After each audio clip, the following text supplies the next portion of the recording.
This is Diana Sullivan in Austin, Texas, and I'm doing a machine knitting project today. Now, one of my favorite things to make on the knitting machine is slippers, and I've made a whole lot of slippers from a whole lot of patterns. This little pattern is a pattern of mine. When I came to Texas from California, I had much colder winters to deal with, so I started making doubled slippers.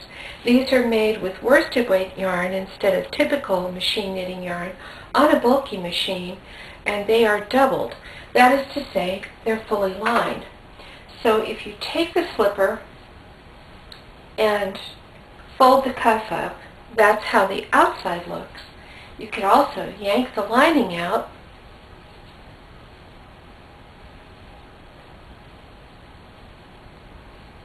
and see that the way that is with the lining, it's a slipper inside a slipper. These are a great little gift item. You do see different slipper patterns on the internet that say it's a 7-minute slipper or a 14-minute slipper. I have no idea how many minutes these slippers take, and really don't intend to find out, but they are a great, comfortable, warm slipper and come up a little bit higher on the ankle as well. Now, for the slipper, you are going to need a worsted weight yarn, and I am using some scraps. This is going to be this rose slipper that I just showed, and you have to choose a yarn for the outside slipper, and then you have to choose a yarn for the lining. So for the outside slipper, I chose some leftover acrylic worsted weight yarn, what Americans call 4-ply. Although it's not the same weight as some of the other 4-ply yarns, but we just say 4-ply all the time. And then for the lining, I chose a brushed acrylic. That's a worsted weight too, but it's a little bit furry, and I think it makes a nice lining. It doesn't wear as well as the outer slipper. Now you will need, for a pair of women's slippers, you'll need about 50 grams of each color for each slipper. That's about 2 ounces. And if you have a ball that's 4 ounces of each color, you'll have enough for the largest possible size that you might make. I've begun the slipper by knitting on the bulky 9mm machine, tension 4 over 38 stitches from needle 19 left to needle 19 right, and I've done about 6 or 7 rows of waste yarn to begin. Now I am going to put the left 10 needles into hold position and the right 10 needles into hold position.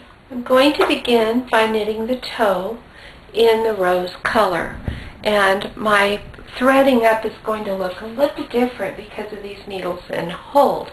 First of all, the machine is set to only knit the needles that are in working position and to skip these needles in hold. I'm going to open the little door and thread the yarn, and then I bring it over these needles in hold, and I'm going to hold it down and knit across and get that first row knitted. Then I'll hang a clothespin on this yarn, and that got me started. Now let me center on the yarn and show how to shape this toe. Shaping the toe is pretty easy.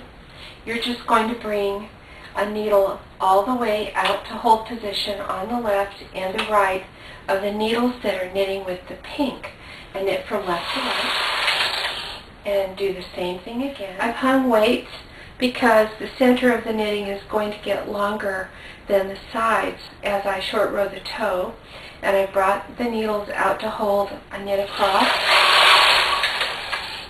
bring the needle on the left and the right out to hold, knit back,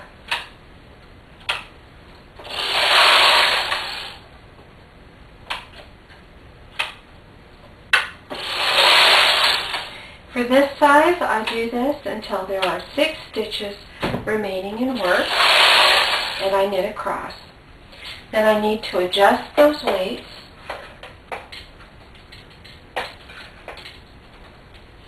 And then I'm going to increase by wrapping the yarn. That is, I've just put it under this first held needle on the left and then bringing the needle from hold halfway back.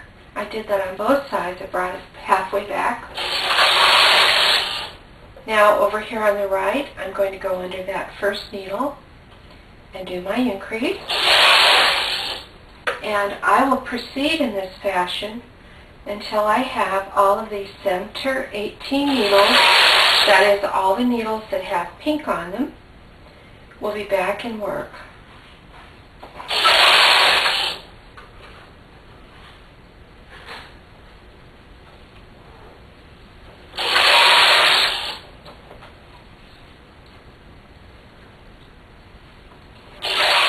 Now the toe is completed, so I'm going to bring the needles opposite the carriage, halfway back. So I'm going to knit from here to here. They are back in work. And then on the left side, opposite the carriage, bring the needles halfway back, knit from right to left, and all the needles are back in work. Now I need to knit 22 rows for the foot. Once I've knitted those 22 rows, I've knitted the toe, then I've knitted the 22 rows up to here, and if I turn this slipper sideways, you can see that my next little job is going to be to shape this heel. So I'm going to shape the heel. To shape the heel, on the carriage side, and my carriage is on the left right now, bring a needle into hold and knit across, and then on the right side, a needle into hold, knit across, and you continue decreasing one stitch each row, just on one side of the knitting each row, not on both sides, and you do that until you're all the way down to only 8 stitches in work in the center, and I will do that off camera. Once I'm all the way down to 8 needles, I knit that last row, and then I'm going to increase by putting a needle in work opposite the carriage. So my carriage is on the left, my needle goes into work on the right, and I'm going to knit across and increase on the other side, and I will do that until I have all of the needles back in work. Once all the needles are back in work, I'm exactly here on my slipper, and I need to knit some extra rows for the cuff. And the instructions tell you to knit 12 rows plain for the women's size for this cuff.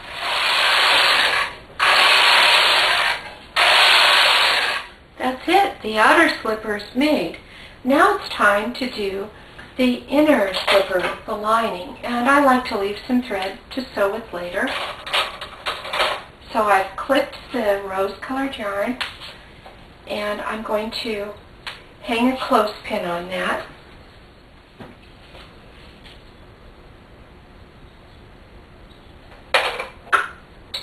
Then I'm going to thread up with this brown yarn and change the tension. The tension needs to go all the way down to stitch size 2.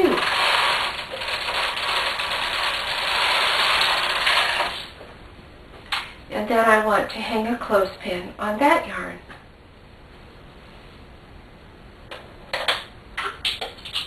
Okay. Now I am knitting the same pattern, only upside down, for the lining. So the first step is 12 rows of cuff, and I've already knitted 1, so I have 11 to go.